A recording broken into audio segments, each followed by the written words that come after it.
여러분 안녕하세요. 오늘은 의료인문학 2 11번째 시간입니다. 공감이란 무엇인가라는 제목입니다. 우리 그 교재 Patient Centered Medicine in Transition으로는 8장입니다. What is meant by empathy라고 되어 있거든요. 그래서 공감이라고 하는 말로 저기 뭉뚱그렸는데요. 그래서 empathy라고 했거든요. 근데 그 자세히 들어가 보면 강의에 나옵니다만 공감이란 말도 사실 여러 가지 다양한 층차가 있습니다. 그리고 그 역사적인 또는 문화적인 그런 함의를 가지고 있어요. 그래서 이해하기가 쉽지가 않아요. 우리말로 공감 그러면 그냥 함께 느끼는 거라고만 느끼지만 그 아주 미묘한 그 뉘앙스가 있습니다. 그래서 그 얘기들을 조금 오늘 풀어내면서 우리가 환자를 만날 때 공감을 하라라고 그러는데 공감이라는 가치를 강조하는데 과연 어떻게 공감할 수 있을 것인가? 또는 그 공감이라고 하는 것은 환자한테 또는 우리 자신들에게 무슨 뜻인가? 이거 조금 좀 자세히 들여다볼 필요가 있을 것 같아요. 상식적으로만 이해하기 좀 어려운 내용들이 있어서 아주 학문적인 내용을 살펴보려고 합니다. 그래서 감정이입 그러면 엠파티 그냥 그대로 얘기했습니다. 나중에 저 어원에서 설명드릴게요. 감정이입 상대방의 감정을 이입하는 거예요. 그러니까 이동하는 거죠. 감정 상태가 이동하는 거가 이제 감정이입이고요. 동정은 보통 compassion 또는 sympathy를 번역한 말입니다. 그러니까 정서적으로 함께 하는 거예요. 동정은 정서적으로 함께 하는 거가 동정이고요. 그러면 연민이란 말은 PT인데요. PT를 번역한 말인데요. 우리말로는 연민 그러면 뭐 좀 부정적인 의미가 좀 포함되어 있다고 느낄 수가 있거든요. 근데 서양의 전통에서는 PT라는 말이 사실은 piety 그러니까 신성이라고 하는 뜻에서 와 같은 어원을 가지고 있거든요. 그래서 좀 이 책에서는 이 챕터에서는 주로 이 연민이라고 하는 가치, PT라고 하는 가치를 강조합니다. 그래서 여기는 인지적인 요소와 인지적인 요소, 감정이입은 인지적 요소죠. 그다음에 동정이라는 것은 정서적 요소입니다. 근데 연민은 이 정서적 요인과 인지적 요소를 합친 그런 것으로 이해되고 있습니다. 이 책 안에서는요. 다른 데에서도 보면은 이제 이 공감에 관련된 논의가 굉장히 많이 있는데요. 좀 혼란스러워요. 특히 우리 문화에서는 좀 이해하기 어려운 점이 있기 때문에 그렇습니다만 오늘 이 챕터의 내용을 가지고 그걸 한번 정리를 해보자는 겁니다. 그래서 공감이라고 하는 가치를 감정이입, 동정, 연민 이렇게 구분해서 이해해보자라는 겁니다. 순서는 이렇게 되어 있습니다. 먼저 우리가 이게 환자 중심 의학이라고 하는 전체 주제를 가지고 지금 하고 있는 거잖아요. 그래서 환자 중심의 의학에서 강조되는 게 이제 공감이란 말이죠. 근데 공감이라고 하는 것을 볼 때 보통 일반적으로는 공감 그 자체 우리가 지금 얘기했던 세 가지 그것보다도 소통 기술로 다루는 경향이 많이 있단 말이죠. 그래서 우리가 뭐 오스키 같은 그 표준 환자를 통한 어떤 실습 또는 시험 거기서 보면은 그 체크리스트를 만들어서 환자와 눈을 마주쳤느냐, 환자의 말을 들어줬느냐, 뭐 이런 쭉 체크리스트를 따라서 기술적으로 스킬로서 받아들이는 경향이 있다는 거죠. 그래서 이 책에서 주장하는 것은 그런 스킬만을 가지고서는 안 된다. 그래서 그보다 더 깊은 내용이 있어야 된다. 더 깊어야 된다. 기술보다도 깊은 그런 내용, 인간적인, 인문적인 그런 내용들이 포함되어야 한다라는 전제입니다. 그래서 두 번째로는 이 공감이라고 하는 앞에서 잠깐 설명드렸던 그 세 가지 요소들, 그것들의 모든 것들을 살펴보도록 하고요.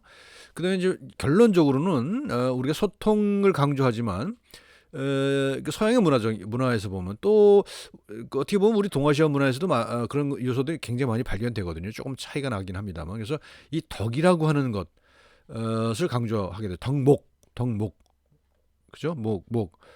항목이죠, 항목, 덕목을 강조합니다. 그러니까 어떠한 덕목, 내가 무슨 그 상대방의 말에 귀를 기울이는라고 하는 그런 덕목, 소통 역량이라고 하는 덕목, 그런 덕목을 강조하기도 하죠. 근데 여기서는 또 거기서 한 걸음 더 나아가서 전문가적 기교, 버추어스티라고 그러는데 이거는 이제 다른 말로 아레테라고 그러기도 해요. 아레테라고 하는 말을 하는데요. 이게 이제 그리스 말입니다. 아레테라는 말을 우리 영어로 옮겨서 버추어스틱, 전문가적 기교라고 번역을 하기도 하거든요. 이건 이제 굉장히 예술적인 거라는 거죠. 그러니까 이 소통이라고 하는 것은 그냥 스킬에 한정되는 것이고 덕은 인간적인 항목이라고 한다면 이 전문가적 기교, 버추어스틱이라고 하는 것은 어떤 예술적인 미학적인 단계를 의미합니다. 그러니까 사람과 소통을 할 때 있어도 그건 어떤 미학적인 요소가 있다는 겁니다. 그러니까 윤리적일 뿐만 아니라 미학적이라는 거예요. 그러니까 윤리라는 것은 기본적으로 아름다움에 그 바탕을 두고 있다는 겁니다. 그래서 그 전문가적 기교에 대해서 얘기를 합니다. 지금 당장은 이해가 잘 안 되겠습니다만 차차 설명해 보도록 하죠. 그래서 먼저 소통 기술보다 깊은이라는 이제 소제목입니다. 그래서 우리 보통 공감을 많이 강조하는데요. 공감을 강조하는데 이것은 도구적 역량으로서의 공감을 얘기를 합니다. 주로 도구적 역량, 공감 역량이라는 말을 하잖아요. 그러니까 내가 상대방과 상대방에게 감정을 이입할 수 있는 능력을 본단 말이죠. 근데 그것을 좀 이상하지 않나요? 감정을 이입하는 능력, 그걸 능력이라고 본다면 거기 어떤 진정성이라고 하는 것을 담보할 여지가 좀 적어지죠. 그래서 이게 좀 이 책의 저자는 이런 것들에 대해서 좀 부정적인 생각을 가지고 있어요. 역량으로서 기술로서의 공감은 부족하다라는 겁니다. 그래서 이런 역량으로서의 공감에서는 풀어야 할 문제로 생각을 하죠. 환자를 만나는 그 컨설테이션 하는 그 단계를요. 풀어야 할 문제를 푸는 걸로 보고 거기서 그 문제를 풀기 위해서 공감이 필요한 거다. 도구적으로 생각하는 거죠. 사전 준비를 하는 거예요. 시뮬레이션 해봐요. 그래서 환자를 만날 때 어떻게 한다라고 하는 것을 미리 상상을 해서 그려보죠. 그래서 우리가 이제 어떻게 시험을 볼 때도 마찬가지입니다. 그렇게 봅니다. 그래서 사전 준비를 해서 이런 경우는 이렇게 해야 된다라고 하는 것을 이제 미리 사전에 어떤 그 매뉴얼처럼 가지게 되는 그런 것이 이제 도구적 역량으로서의 공감이라고 볼 수가 있습니다. 근데 이제 여기서는 그걸로서는 부족하다는 거죠. 그런 도구적 역량으로서의 공감은 부족하고요.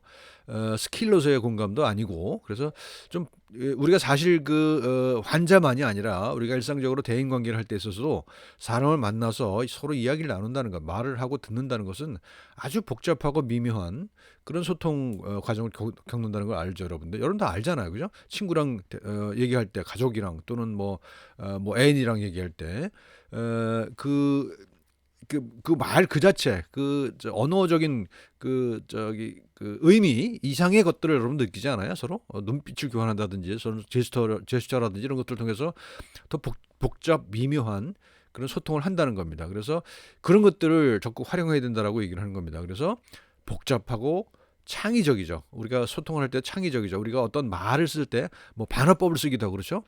또는 은유를 쓰기도 하고 비유를 쓰기도 하고 그런단 말이죠. 그러면 그거는 문자 그대로의 의미로 받아들여서는 절대로 이해할 수 없는 것들이죠. 그래서 창의적인 그런 것이고요. 또 미묘해요. 명확하게 표현할 수가 없어요.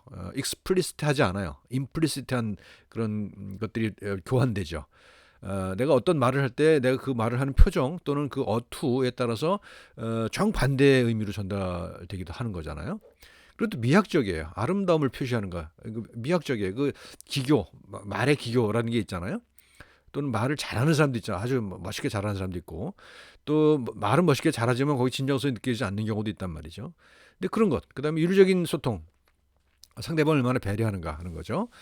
그런 소통이 돼야 된다는 겁니다. 그러니까 기술 이상의 것이 우리 소통 또는 공감이라고 하는 그 행위 속에는 들어가 있다는 겁니다. 그래서 체화되고 복잡한 적응 시스템이라는 거죠.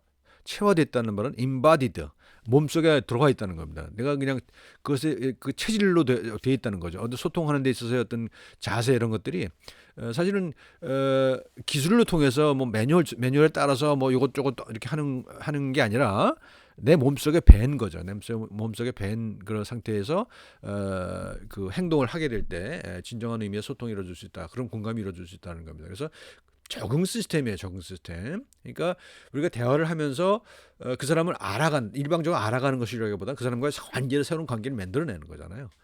그게 적응입니다. 그러니까 상대방을 일방적으로 내가 파악하는 게 아니죠. 또는 일방적으로 내가 상대방을 설득하는 것도 아니잖아요. 서로 주고받는 것이 있다는 겁니다. 이게 보통 이제 우리 전문가와 비전문가 간의 관계인 의사와 환자 간의 관계에서는 잘 받아들여지지 않을 가능성이 커요. 왜냐하면 나는 전문가고 상대방은 그렇지 않기 때문에 내가 가르쳐야 할 대상으로만 생각하는 경향이 있거든요. 실질적으로 그동안에는 그렇게 해왔어요.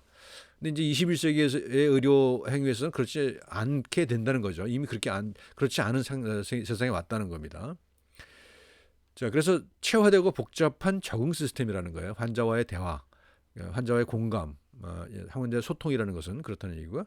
그다음에 이제 우리는 이 위에서 보면 도구적 역량으로서의 공감은 미리 준비하는 거였잖아요.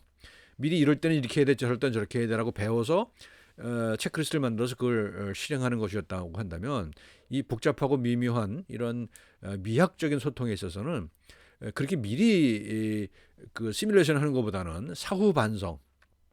그러니까 어떤 대화가 있고 난 다음에 끝나고 그 컨설테이션이 끝나고 난 다음에 되돌아보는 반성적으로 되돌아보는 그런 과정을 통해서 우리가 배울 수가 있다는 겁니다. 그래서 그 소그룹 토의 그걸 환자와 만나고 난 다음에 학생들끼리 같이 만나서 소그룹 토의에서 이럴 때는 어땠는지를 이야기를 나누는 그런 과정이 훨씬 더 중요하다라고 책의 저자 블리클리는 주장하고 있습니다. 자, 우리가 일반적으로 하고 있는 게 CST예요. 이게 뭐냐? Communication Skills Training이죠. 그러니까 스킬즈의 스킬. 그러니까 소통 역량을 훈련을 통해서 배우는 그런 것이 이제 일반적으로 지금도 많이 행해지고 있거든요. 그래서 오스키라는 게 바로 그런 거잖아요. 그래서 보면은 이렇습니다. 소통의 행위가 목록과 체크리스트로 하는 된다는 거예요. 그래서 소통을 할 때 뭐 몸짓, 손짓, 말투, 뭐 일면 태도, 뭐 이런 것들을 쫙 체크리스트 만들어서 그걸 검증을 하는 거죠. 이제 그러니까 그건 리스트이긴 하지만 그게 종합적으로 어떤 의미를 가지는 것인지에 대한 반성은 일어나기 어렵다는 거죠. 그리고 우리가 표준화된 환자, ST라고 그러죠, SP라고 그러죠, Standardized Patient.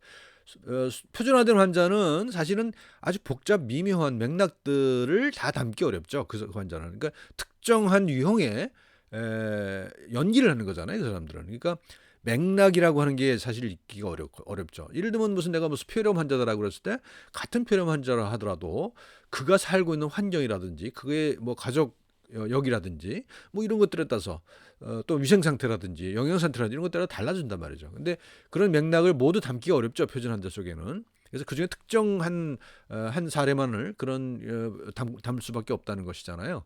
그래서 맥락에서 벗어난 표준화된 환자이기 때문에 이를 다루기 때문에 이 CST에서는 좀 맥락을 다루기 어렵다는 얘기죠.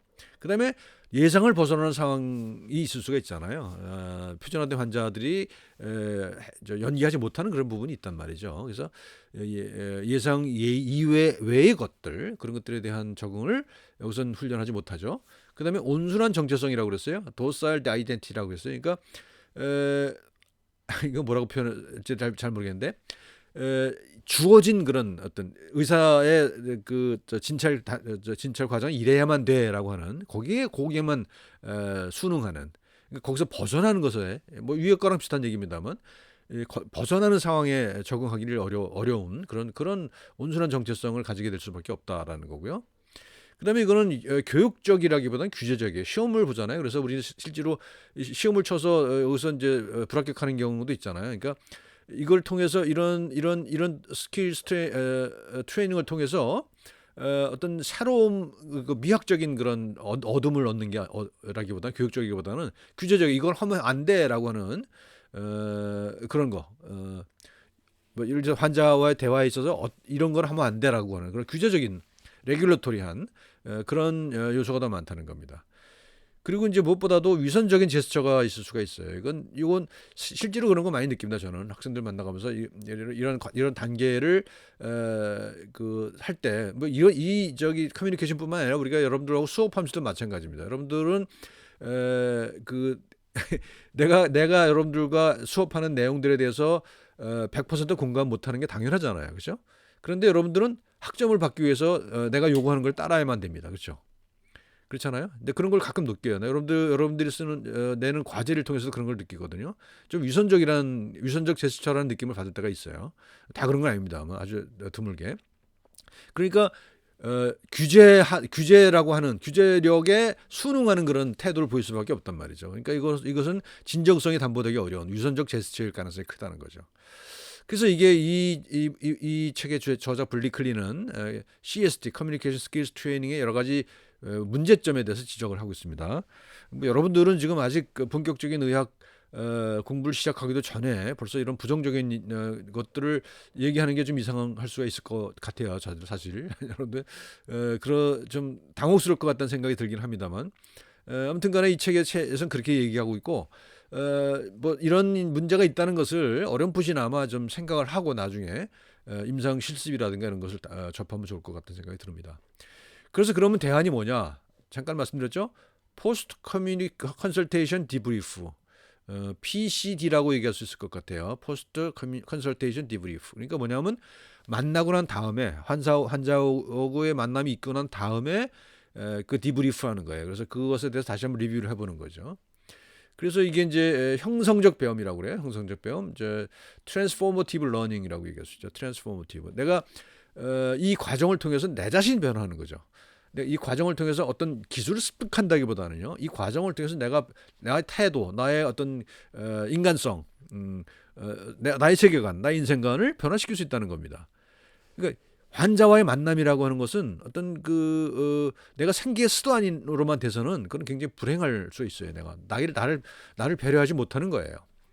그래서 그 나중에 잠깐 말씀드리겠습니다. 그래서 형성적 배움이라는 것, 트랜스포머티브 러닝. 나는 스스로 변화한다는 것. 환자를 만남을 통해서 나 스스로 변화할 수 있다는 것. 환자에게 도움을 줄 뿐만 아니라 나 자신이 변화돼서 더 좋은 사람이 되는, 더 훌륭한 사람이, 더 아름다운 사람이 되는 그런 배움이라는 겁니다. 그래서 이런 포스트 컨설테이션 디브리프에서는 환자와 튜터의 피드백이 중요하죠. 그래서 근데 지금은 아마도 일방적으로 관찰하는 것으로 끝나고 그 이후에 물론 이제 의학적인 내용에 대한 설명을 하는 경우는 있겠습니다만 그 환자와의 인터랙션에 대한 피드백을 하는 것은 거의 없는 걸로 알고 있어요. 근데 이제 그런 것들이 필요하다는 겁니다. 그래서 그런 것들 학생들이 또 그런 문제를 지적할 수도 있어야 된다고 저는 생각을 해요. 그래서 물론 일방적으로 그 배움을 받는 가르침을 받는 그런 위치에서 조금 벗어나서 적극적으로 임상 관찰, 임상 실습을 통해서 적극적인 환자와의 관계에 대해서 질문을 주고받을 수 있는 그런 학생이 됐으면 좋겠어요. 이걸 통해서 구조적인 반성을 하게 되죠. 그래서 여기서 우리가 환자와의 만남 속에서 나중에 디브리프를 하게 되면요, 나중에 어떤 것이 문제가 있었다는 것을 생각할 수 있게 되거든요. 예를 들면 환자와의 만나는 그 장소의 문제점이라든가 거기서 프라이버시가 보장되지 않는 문제점들 이런 것들 관찰할 수 있잖아요. 그래서 그런 것들에 대해서 문제점을 지적할 수가 있어야 된다는 겁니다. 물론 그런 지적을 하게 될 때 여러분들 미움을 많이 받겠죠. 선배로부터 또는 교수로부터 네가 뭔데 무슨 그런 지적을 해라고 하는 그렇지만 사실 저는 그런 아주 온화한 그런 형식의 그런 문제 제기는 할 수가 있어야 된다고 생각을 합니다. 그리고 그것이 바로 자기를 배려하는 거라고 생각을 해요. 자기 배려하는 것은 결국은 어떤 진실을 말하는 거거든요. 자기 내면의 진실을 말할 수 있는 것이 자기 배려의 출발이라고 얘기를 하거든요. 자, 그래서 그런데 이제 문제는 뭐냐면 이론적 틀이 필요해요. 아까 얘기했던 커뮤니케이션 스킬스 트레이닝 같은 경우 이론적인 틀이 있거든요. 이건 이런 이론에 따라서 이런 행동을 해야 된다라고 하는 그런 틀이 있는데 디브리프는 그런 것 사전에 어떤 그 디렉티브가 없고 사후에 반성하는 것이기 때문에 이론적인 틀이 잘 마련되기 어렵죠. 그렇지만 이제 정신의학에서 사용한 이론들이 있어요. 정신역동학, 이게 정신 분석이죠, 말하자면. 그러니까 프로이트식의 뭐 자아, 초자아, 이드 이런 것들에 의해서 설명하는, 그러니까 환자와의 만남도 이렇게 설명하는 그런 경향이 있었단 말이죠. 50년대, 60년대. 그다음에 가족 치료의 전통이 있죠. 그래서 개인을 대상으로 한 정신역동학에서 그다음에 가족을 대상으로 한 그런 정신 치료 이론이 있었고요. 그다음에 인본적 실존주의라가 또 한때 휴머니즘이죠. 휴머니즘으로 나타나기도 하고 인지행동주의가 최근에 또 인지과학의 발달에 따라서 이제 과학적 근거를 가지는 그런 식으로 변화가 있습니다. 근데 이렇게 변화가 있는데 이런 식으로 이제 변화가 있는데 그러면 환자와의 만남이라고 하는 것은 어떤 것에 기준을 둬야 되느냐? 명확하게 지금 설명되고 있지는 않아요. 제시되고 있지는 않고 이 책에서도요. 그래서 그 이론적 근거가 사실은 그렇게 충분하지는 않다. 근데 이론적 근거가 충분하지 않다는 게 약점일 수도 있으나 또 동시에 하나의 강점일 수도 있다. 왜냐하면 이론적 틀이 열린 그런 소통을 할 때 오히려 더 인간적인 소통이 가능하다는 그런 얘기를 할 수 있는 거죠. 자, 공감을 의미하는 여러 단어들의 어원을 살펴보겠습니다. 보통 많이 이야기하는 엠파시를 보통 우리는 이걸 통틀어서 공감으로 번역하기도 하죠. 공감으로 번역하기도 하지만 저는 이 책의 맥락에 따라서 감정이입이라고 번역을 해봤어요. 왜 그러냐면 이게 이제 어원으로 따지면 그러니까 이거는 이렇게 움직이는 걸 의미해요. 움직이는 안으로 들어오는 거죠. 그다음에 서퍼링이에요. 패시. 그러니까 패시라는 게 서퍼링, 저기 고통이라는 거거든요. 그러니까 고통을 가지고 오는 거예요. 내게로 상대방의 고통을 나에게 가져오는 거거든요. 그래서 이건 감정이입이라고 할 수가 있는 거죠. 근데 지금은 우리는 이 엠파시, 공감이라는 말을 그런 식으로 이해를 하지 않는 경우도 많이 있습니다만, 어쨌든 간에 여기서 어원적으로 따져보면 그렇다는 얘기입니다. 그래서 감정이입, 이거는 인지적 능력이에요. 내가 상대방은 이럴 거야라고 생각하는 거죠. 인지하는 거죠. 그래서 인지적 능력이에요. 그러니까 합리적인 그런 관계라고 볼 수가 있죠. 감정이입이라는 것은, 엠퍼시라는 것은. 근데 동정이라는 것은 위드예요. 위드. 심퍼시 또는 컴패션이잖아요. 심도 그렇고 컴도 그렇고 함께라는 뜻이잖아요. 위드라는 뜻이잖아요. 그죠? 그래서 함께 아파하는 거예요. 함께 아파하는 거. 이거는 상대방의 고통을 내게 가져오는 건데, 이거는 상대방과 함께 아파하는 거죠. 그러니까 감성적 차원입니다. 감성적 차원으로 상대방의 감정에 동화되는 거죠. 그러니까 그것을 나의 것으로 하는 거죠. 그러니까 물론 이것도 나의 것으로 하는 거지만, 이건 가져오는 거지만, 이거는 그냥 동시적으로 느껴버리는 그런 거라고 볼 수가 있는 겁니다. 그래서 감정이입과 동정은 이렇게 구별되고요. 이 책에서 이제 강조하고 있는 것이 연민이거든요. PT. 잠시 말씀드렸습니다만 어원이 파이어티와 같아요. 그러니까 신성이라는 거죠. 신성한 거예요. 신성한 것. 그러니까 뭐랄까요? 신성이 곁들어 있는 것, 고귀한 것, 뭔가 이렇게 가치를 가지는, 초월적 가치를 가지는 그런 것을 이제 연민으로 얘기해요. 근데 이건 어디서 오는 거냐면, 서양의 문명이라는 것이 기본적으로 호메로스의 서사시에서 오잖아요. 그러니까 일리아드 오디세이에 나오는 많은 영웅들 있잖아요. 그 영웅들의 행적과 그들의 하는 행동을 보게 되면, 그것이 이 어떤 여기에 보게 되면 뭐야, 어떤 개인이라고 하는 의미가 없다는 거죠. 뭐 일리아드 오디세이에 나오는 뭐 오디세우스라든가 뭐 이런 뭐 아가멤논, 이런 영웅도 있잖아요. 그 영웅들에게는 자기 개인 의지가 있는 게 아닙니다. 그래서 어떤 운명이라고 하는 것이 대단히 중요한 역할을 하죠. 그래서 예를 들어서 어떤 내가 느껴서 하는, 알아서 하는 것이 아니라, 그것이 어쩔 수 없이 내가 그렇게 할 수밖에 없는 그런 상황을 강조하는 거죠. 그래서 이거는 이 연민이라는 것은, 내가 상대방의, 예를 들어서 무슨 뭐 누구죠? 서사시에 보게 되면은 아들을 죽여, 누구죠? 오디세우스가 누구 아들을 죽여서 막 끌고 다니잖아요. 그래서 그걸 구하기 위해서 적진에 뛰어들잖아요. 뛰어들고 뭐 어쨌든 간에 그런 그 위험을 무릅쓰고 하는 그런 행위들은 어떤 인지적인 상태가 아니라, 또는 감성에만 머물러 있는 것이 아니라, 그것은 경계를 넘는 거예요. 경계를 넘어서 그렇게 할 수밖에 없는 거죠. 어떤 운명이라고 얘기를 하는 거예요. 운명과 비슷한 그런 거죠. 그래서 어떤 동사다예요. 동사. 그러니까 연민이라는 것은 동사다라는 거야. 동사. 그러니까 어떤 행위와 함께 하는 것. 그다음에 인지와 감성의 경계를 넘는 것. 그러니까 감정이입은 인지적인 것이고, 동정은 감성적인 거라고 한다면, 연민은 인지와 감성의 경계를 넘는 어떤 행위를 중심으로 한 그런 거라는 겁니다. 그래서 여기서는 개인의 의도가 있는 것이 아니고, 어떤 감정을 가진 개인이 있는 것도 아니라는 거예요. 그래서 이런 운명적인 그런 공감 상태를 이분은 이제 뭐 그걸 그렇게 해야 된다라고 하기보다는, 서양의 그 문명의 역사를 통해서 그러한 그 상태, 그런 공감이라고 하는 양태, 그런 것들이 이제 우리가 되살려야 될 그런 전통이라는 주장을 하고 있는 것이죠. 그래서 공감의 모든 것, 감정이입은, 엠파시는 도구적이고 인지적이에요. 그다음에 이동의 은유죠. 이동의 은유, 나한테 오는 거예요. 상대방의 것이 나한테 오는 거예요. 나한테 들어오는 거예요. 그러니까 이동이니까는 이거는 동시적인 것은 아니라고 볼 수가 있는 거죠. 그래서 이건 보통 우리가 입장 바꿔 생각하기, 퍼스펙티브 테이킹이라고 볼 수가 있죠. 그래서 감정이입이라는 것은 지금 뭐 현대 그 신경과학에서는 뭐 이렇게 설명하지 않습니다만, 여기서 그렇게 설명해요. 그래서 입장 바꿔 생각하는 것이 이제 감정이입이라는 거고요. 동정은 정서적 차원이죠. 컴패션, 심파시, 정서적 차원입니다. 그래서 이것은 서양의 역사에서 보면은 이제 뭐 데이비드 휴미나 아담 스미스 같은 분들이 강조했던 그런 인간의 속성들입니다. 그다음에 연민은 인지와 정서를 합친 거고요.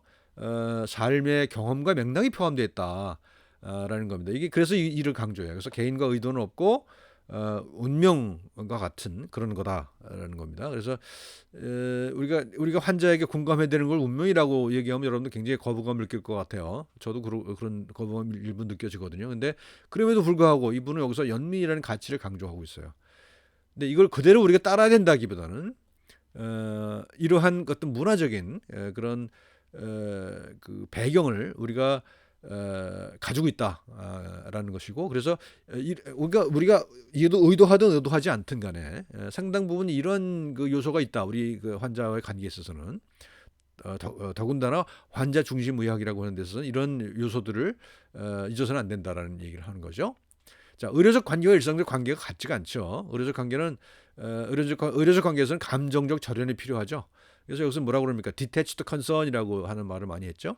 그러니까 초연한 관심, detached concern, 초연한 관심. 그러니까 관심을 가지되 그 동화되지 말아라라고 하는 것이 이제 한 100년 전부터 내려오는 경고였어요. 의사에게 주는 경고였거든요.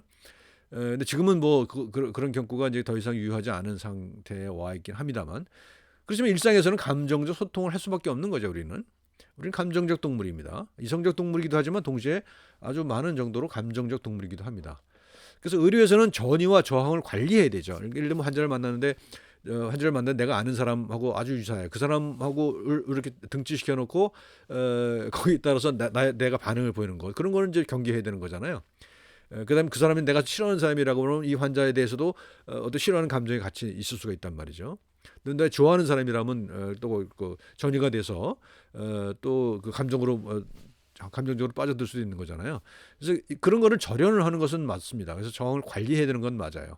그렇죠? 그래서 감정적 절연이 요구돼요. 그렇지만 일상생활에서는 전이와 저항을 활용해서 우리가 인간관계를 하잖아요. 그러니까 이게 차이가 있는 겁니다. 감정적 소통, 감정적 절연. 그다음에 이제 의료 관계에서는 도덕적 상상을 하게 되죠. 상상을 통해서 그리고 또 책임이 있잖아요. 환자에 대해서는 책임이 있는 겁니다. 책임이 있는 거고 뭐 전문가로서 책임이 있는 거죠. 그렇지만 일상에서는 동등한 도덕적 지위를 가지죠. 물론 지위가 차이가 나는 사람들 사이에서는 다른 도덕적 지위가 부여될 수 있습니다만, 일반적으로는 동등한 도덕적 지위를 가진다는 거고요. 그다음에 이제 의료에서는 비밀 준수의 의미가 있잖아요, 우리가. 근데 우리는 일상에서는 자유로운 소통을 하죠. 또 뒷담화를 까기도 하잖아요. 근데 그게 반드시 나쁜 것만은 아니라고 저는 생각을 해요. 뒷담화라는 게 사실은 인간이 원래 그런 거예요. 그런 존재거든요. 그렇게 진화해온 존재이기 때문에 자유로운 소통 또는 뭐 없는 말을 만들어내기도 하지만, 그런 거는 좀 도덕적으로 우리가 경계를 해야 됩니다만 자유로운 소통을 합니다. 그래서 의료 관계랑 차이가 나는 거죠. 비밀 준수의 의무가 있는 경우도 있습니다만 일반적으로는 자유로운 소통을 한다는 거죠. 그다음에 이제 의료 관계에서는 그 theatrical performance라고 제가 써놨어요. 그러니까 극장적인 어떤 행위 예술이에요. 그러니까 의료 행위라는 것은 행위 예술이라고 생각을 할 수가 있을 것 같아요. 과학적 행위이기도 하지만 또 하나로는 다른 한편으로는 행위 예술이다라는 거예요. 뭐 일상에서는 내러티브죠. 그러니까 이야기를 만들어 나가고 서로 이야기를 전달하고 이야기를 통해 소통하잖아요. 그러니까 이런 차이가 있습니다. 이거 아주 굉장히 재미있는 차이죠. 이런 차이가 있다는 것을 여러분들이 한번 다시 한번 생각을 해 주셨으면 좋겠어요. 그래서 결국은 이런 것들을 넘나들 필요가 있다고 그러는 거예요. 그러니까 여러분들은 일반적으로 이것을 경계지어서 뭐 공사를 구분한다는 얘기를 많이 들어봤잖아요, 여러분들.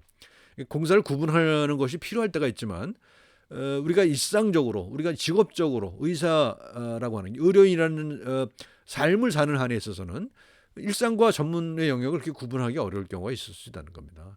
딱 어떻게 구분할 수 있겠습니까? 예를 들면 내가 수술을 하고 집에 가서 뭐 휴가를 갔는데 환자가 무슨 그 이상이 있어서 연락이 왔다고 쳐요. 그러면 나는 휴가 중이니까 난 몰라라고 할 수 있겠습니까? 그럴 수 없잖아요. 그러니까 전문가 일상의 영역을 넘나들 수밖에 없는 그런 어떤 운명을 가지고 있다고 볼 수가 있습니다.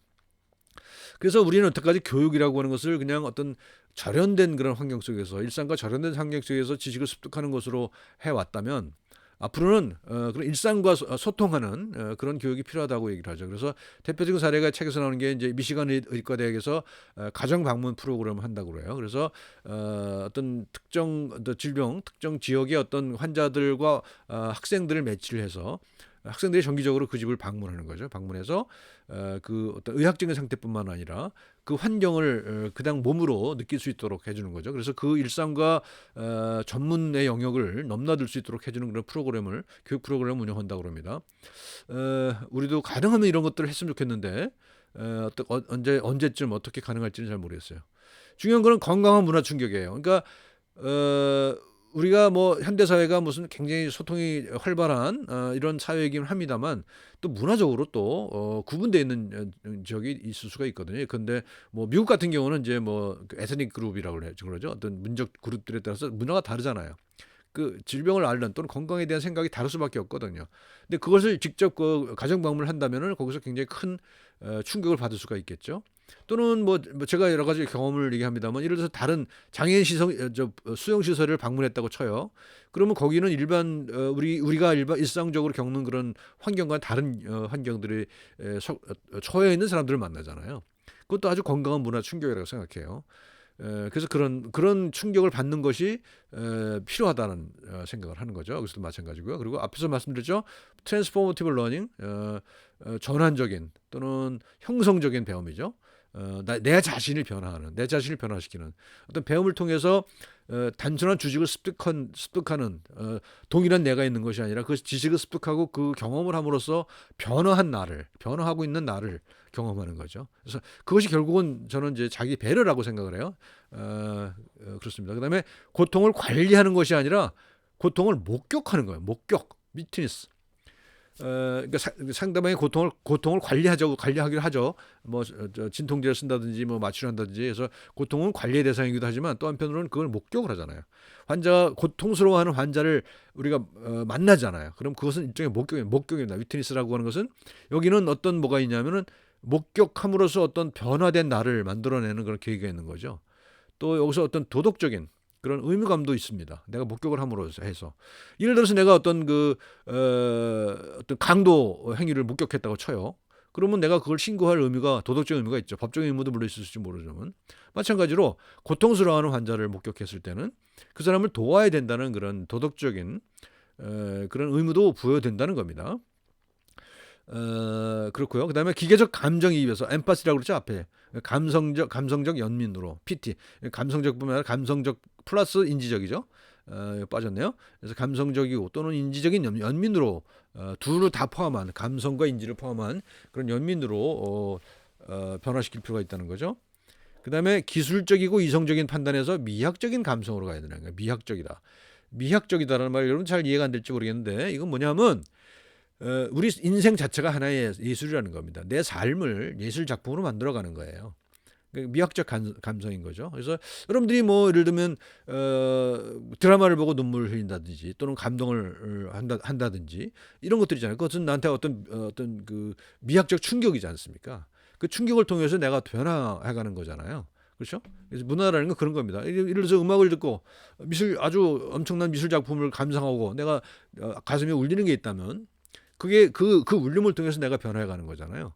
마찬가지로 우리가 타인의 고통을 목격했을 때 그리고 거기서 어떤 그 충격을 받고 문화적 충격을 받고 또 어떤 도덕적 의무감을 느낄 때 그것이 나를 변화시키는 것일 수 있는 겁니다. 이제 대개의 경우는 많은 사람들이 특히 의대생들이 보면은 그 조사를 해보면요. 입학했을 때의 공감 능력이 10이라고 그러면 졸업할 때는 그것이 한 7, 8 또는 6, 7도 떨어진다고 그래요. 근데 그럴 수밖에 없는 게 그런 그 많은 그 타인들의 그 고통을 목격을 했을 때 어떤 방어 기제가 작용할 수밖에 없잖아요.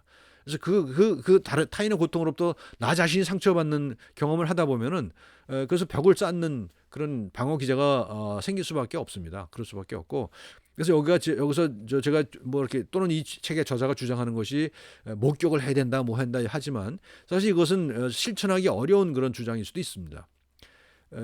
그렇지만 그럼에도 불구하고 이런 사실들을 우리가 알 필요는 있다는 겁니다. 그래서 내가 방어벽을 쌓더라도 이런 기본적으로 타인과의 만남이라는 것은 이런 과정이 있다는 것을 우리가 그 알고 가야 되고요. 알 뿐만 아니라 그것을 부분적으로 체화시킬 필요가 있다라고 생각을 해요. 방어벽을 만드는 것이 불가피하다 하더라도 그 방어벽 속에는 이런 인간적인 말랑말랑한 것들을 가지고 있어야 되는 것 아니냐. 그래서 뭐 경우에 따라서는 그것이 방어벽을 깨고 튀어나올 수도 있는 것이고 또 영원히 그 안에 갇혀 있을 수도 있는 거지만 이런 것들을 알고 있는 것, 이 관계의 기본적인 속성을 이렇게 이해하는 것, 이건 굉장히 필요하다고 생각을 합니다. 뭐 이런 분들이 데이비드 스톤이나 뭐 루이스 아놀드 같은 분들이 이제 얘기하는 프로페셔널리즘의 이제 그 그림인데요. 이게 보세요. 우선 클리니컬 컴피턴스죠. 임상적인 능력, 역량이 있어야 돼, 그죠? 내가 수술도 못하고 뭐 저 진단을 제대로 못하면 그건 제대로 의사가 아니죠. 그다음에 커뮤니케이션 스킬이 필요합니다. 소통 역량이 필요하죠. 스킬뿐만 제가 앞에서는 스킬만이 중요해요. 스킬 이상의 것이 필요하다고 얘기했습니다만 그래도 스킬도 필요한 거죠. 그다음에 윤리적이고 법적인 이해가 필요합니다. 이런 것들을 기반으로 해서 이것이 이제 밑에 그 기초 돌이 되는 거죠. 거기다가 이제 쌓아 올려요. 뭘 쌓아 올리냐? 엑셀런스, 수월성이죠. 그다음에 휴머니즘, 인간주의를 쌓아 올리고요. 그다음에 책무성, 가 알트루이즘, 이타성을 쌓아 올리는 겁니다. 이 책무성, 어카운터빌리티는 보통 사회적 책임을 의미하는 것일 거고요. 알트루이즘은 어떤 개인 간의 관계를 의미하는 것일 수 있겠죠.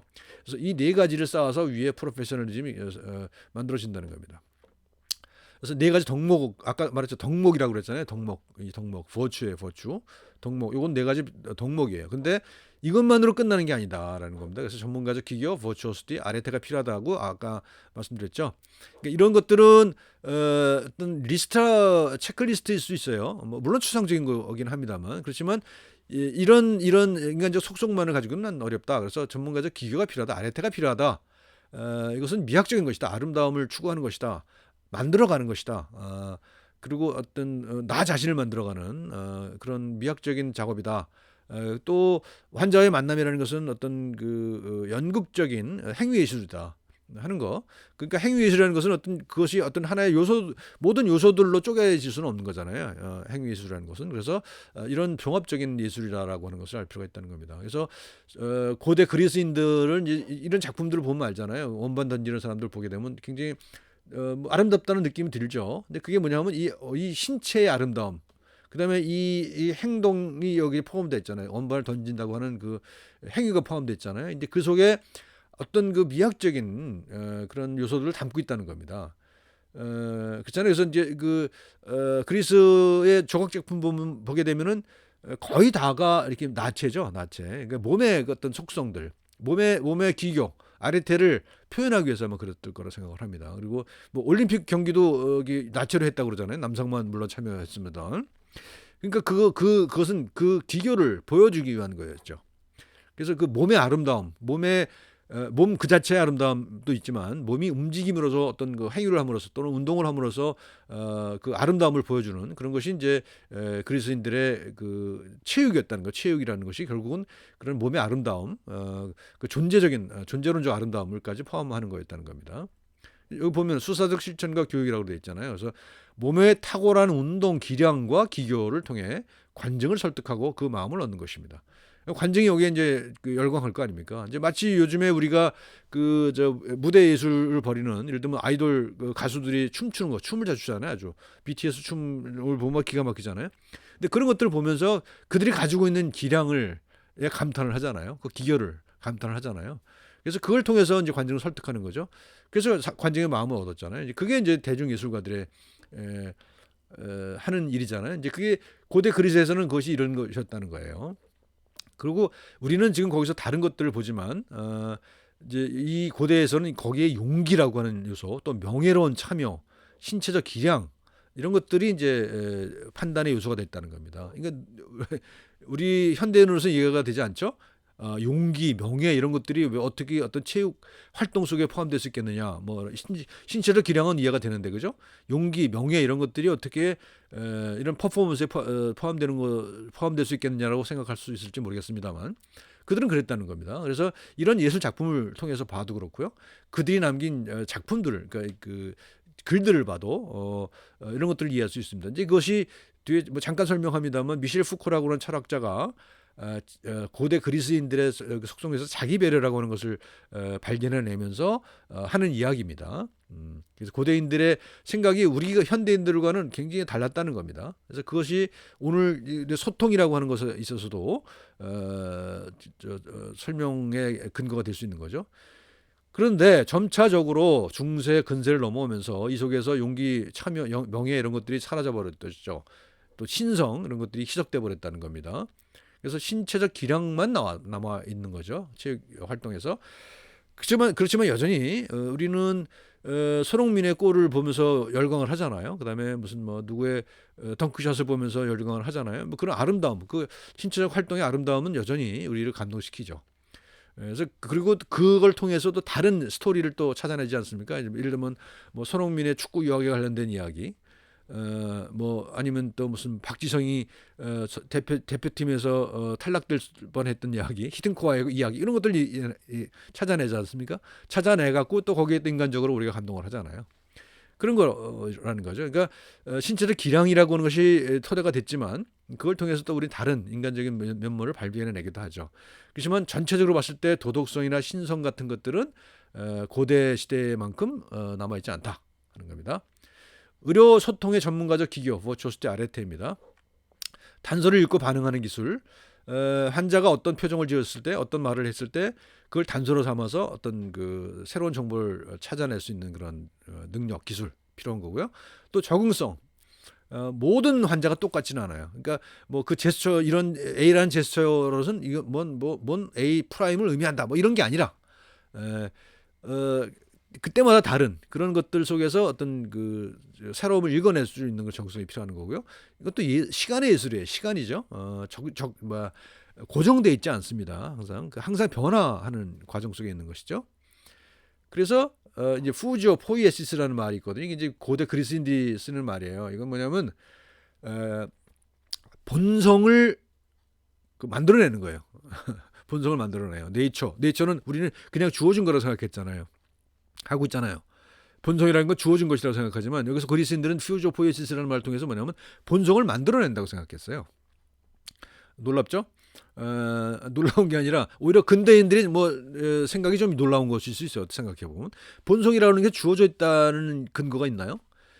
뭐 DNA가 주어졌으니까 본성이 주어졌다고 생각할 수 있나요? DNA도 생물학적으로는 이미 깨진 거잖아요. 생물학적 결정론이라는 것은. 그러니까 우리는 스스로 이제 자기 자신을 만들어낼 수 있다는 겁니다. 그래서 자신의 성격을 미학적으로 형성할 수 있다고 그래요. 그래서 그것이 퓨지오 포이시스입니다.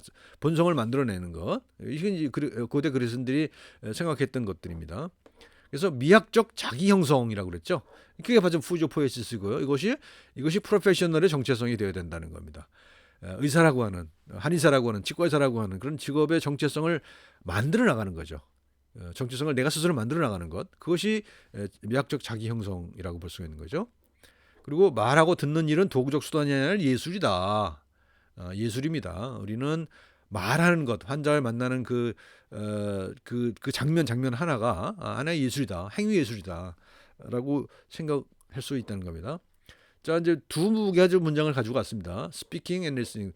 말하고 듣는 것은 도구적인 것이 아니라 하나의 예술이라는 거예요. 말하고 듣는 것은 예술이라는 거예요. 그리고 그 예술 속에서는 뭐가 필요하냐면 아주 연습이 많이 필요하다는 거죠. 실천적 연습이 필요하다는 거죠. 인내를 가지고 연습해야 된다는 거죠.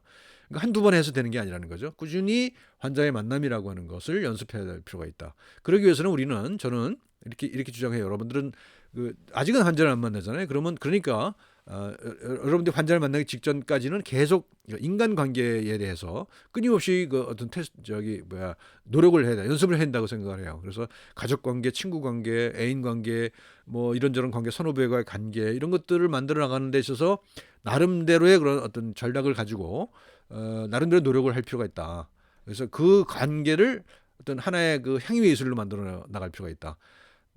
내가 사람을 만나는 그 과정을 행위 예술로 승화시킨다는 거예요. 이제 그것이 결국은 나중에 환자를 만났을 때 그대로 드러날 수 있다는 거죠. 그래서 퍼포먼스 아트라는 거죠. 퍼포먼스 아트라는 겁니다. 행위 예술이라는 겁니다. 환자의 만남이라는 것은. 그리고 디퍼 스트럭처 PT, 그러니까 연민의 깊은 구조. 연민이라고 하는 것은 깊은 구조 말씀드렸죠. 정서적이기도 하고 인지적이기도 한. 그래서 이것은 엠퍼시, 감정이입보다도 훨씬 더 깊은 것이다. 그래서 감정이입은 표면적인 작동 원리, 작동을 얘기한다면 이 연민이라고 하는 것은 그것보다 훨씬 더 깊은 그런 운명과 닿아 있는 또는 행위 예술과 닿아 있는 그런 공감의 요소다라고 하는 겁니다. 저 사적입니다. 책에 나와 있지 않는 이야기인데요. 이제 과학적 설명이 지금 가능해지고 있습니다. 공감과 관련된 지금 여기까지 얘기한 것은 과학적 설명은 아니죠, 그렇죠? 그래서 어떤 심리학적인 것이나 뭐 커뮤니케이션 스킬에 관련된 이야기인데 실제로 이런 이거 거울 유론이라는 거 들어보셨을 거예요 아마. 거울 유론인 것은 보면 기본적으로 우리가 공감이라고 하는 것이 우리 신체적으로 그 메커니즘이 있다는 거예요, 그죠? 그러니까 거울 유론이라고 하는 것은 상대방이 똑같은 어떤 행동을 했을 때 나는 그 행동을 하지 않는데도 불구하고 활성화되는 거거든요. 상대방과 같은 그 뇌 부위가 그러니까 상대방이 아파할 때 특히 내가 사랑하는 사람이 어떤 고통스러워할 때 그때 그 사람을 관찰하는 내 뇌에서도 그 고통스러워하는 상대방이 뇌에서 활성화된 그 부분이 강도는 약하지만 활성화된다는 겁니다. 그러니까 그건 뭐냐면 실질적으로 시뮬레이션 한다는 거거든요. 그러니까 이 공감이라고 하는 것이 그냥 어떤 그 이론적인 또는 철학적인 얘기만 있는 것이 아니라 실질적으로 생물학적인 근거를 가지고 있다는 거를 설명하고 있는 거죠. 또 한 가지 플라시보입니다. 플라시보라고 하는 것은 그건 역설이죠. 생물학적인 약효가 없는데 현실적으로 임상적으로 효과가 있는 걸 플라시보라고 하잖아요. 이제 이거 왜 이런 현상이 발생하느냐라는 것도 과학적으로 지금 설명이 가능해지고 있죠. 이제 거울 유론, 공감이라고 하는 요소가 이제 포함되기 때문에 그렇다는 겁니다. 자, 이제 이게 과학적 설명이고요. 또 한 가지 전형적 서사를 제가 이제 추가로 넣어놨는데요. 동양과 서양인의 이제 그 공감이라고 하는 것에 전형적인 서사가 있다고 생각을 해요. 저는 서양에서는 선한 사마리안이죠. 천대받는 사람이지만 그 사람이 강도당한 사람을 도와주고 자기랑 그 어떤 민족적으로 서로 적대 관계에 있는 사람임에도 불구하고 그를 도와주고 그를 먹여주고 보살펴주는 그런 선한 사마리아인의 이야기가 전해 오잖아요. 근데 이거는 어떻게 보면 제가 보기에는 이거는 아까 말씀드렸던 감정이입입니다. 인위적인 거예요. 오퍼레이셔널한 겁니다. 그래서 작동적인 그런 그 인위적인 선함을 베풀기를 원하는 그런 서사의 전형적인 사례라고 저는 생각을 해요. 그렇죠? 대부분의 사람은 그렇지 않는다는 거잖아요. 대부분의 사람들 그렇게 하지 않지만 이 사람은 그렇게 했기 때문에 이건 성경에 기록이 됐고 우리한테 전해져 온 거잖아요. 그러니까 어떤 인위적인 작동이라고 생각을 할 수가 있어요. 반면에 맹자가 얘기하는 성선설을 주장한 사람이죠. 맹자가 주장한 측인지심은 내가 도둑놈이에요. 도둑놈인데 어떤 부잣집에 도둑질을 하러 들어갔어요. 근데 도둑질을 들어갔는데 우연히 봤는데 보니까 어떤 어린아이가 엉금엉금 기어서 우물에 빠지려고 그래요. 그랬을 때 내가 도둑질을 하러 들어갔음에도 불구하고 그 아이를 뛰어가서 구하려고 한다는 거죠. 그게 누구나 그렇다는 거죠. 인간이라면. 근데 그게 이제 차이가 저는 있다고 생각합니다. 그러니까 서양에서는 인위적인 그런 행동을 강조한다면 동양에서는 선천적인 내 몸에 배어 있는 그런 행동을 강조한다는 겁니다. 운명처럼 또는 어떤 본성인 것처럼 그렇게 한다는 겁니다. 그래서 이 공감의 그 전형적인 서사가 두 개가 다르다. 그래서 지금 우리가 문화적으로 서양의 공감 개념을 이해하기가 조금은 어려운 이유 중에 하나라고 저는 봅니다. 사실은 똑같지는 않습니다만 이 맹자의 측은지심이 이 책의 저자가 얘기하는 PT 연민과 더 가까이 닿아 있는 것 아닌가. 선한 사마리아인은 감정이입, 엠파시랑 더 가까운 것 아닌가. 그런 생각을 해봅니다. 자, 마지막입니다. 제가 짧게밖에 얘기를 못했는데 자기 배려라고 하는 것이 이제 요즘에 많이 여기저기서 이제 책들도 나오고 그러거든요. 근데 우리는 여태까지 철학에서 보면 소크라테스를 많이 배웠죠. 그래서 너 자신을 알라라고 하는 말을 많이 알고 있잖아요. 이게 안다고 하는 것은 인식이잖아요. 그러니까 인식의 주체를 아는 거예요. 그러니까 인식의 주체라고 하는 것은 주체 객체 분리된 주체를 의미합니다. 근데 이제 미셸 푸코 현대 철학자입니다만은 고대 그리스의 그 텍스트들을 인용해서 새로 발굴해낸 그런 요소입니다. 자기 배려입니다. 자기 인식이 아니라 자기 배려. 자기 배려는 너 자신을 배려하라라고 하는 거예요. 그래서 아까 잠깐 말씀드렸던 것처럼 나 자신을 예술 작품으로 만들어 나가라라는 겁니다. 그러니까 내 속에 어떤 지식이나 무슨 인사이트를 축적하는 것이 아니라 그걸 통해서 트랜스포머티브 러닝이라고 그러죠. 아까 형성적 배움을 통해서 또는 전환적 배움을 통해서 나를 새로운 예술 작품으로 만들어 나가는 그런 것이 필요하다는 겁니다. 그리고 우리 이것은 의사가 환자와 만날 때도 똑같이 적용될 수 있다. 환자와의 만남을 통해서 환자에게 도움을 줄 뿐만 아니라 내 스스로 새로운 나로 변해 나가는, 그래서 그것이 나의 이 직업적 프로페셔널 아이덴티티가 되는 그런 삶이 필요하다라고 하는 것이 이 책에서 주장하는 바이고, 또 제가 추가적으로 여러분들한테 권해드리는 그런 삶의 방식입니다. 자, 여기까지 하겠습니다. 고맙습니다.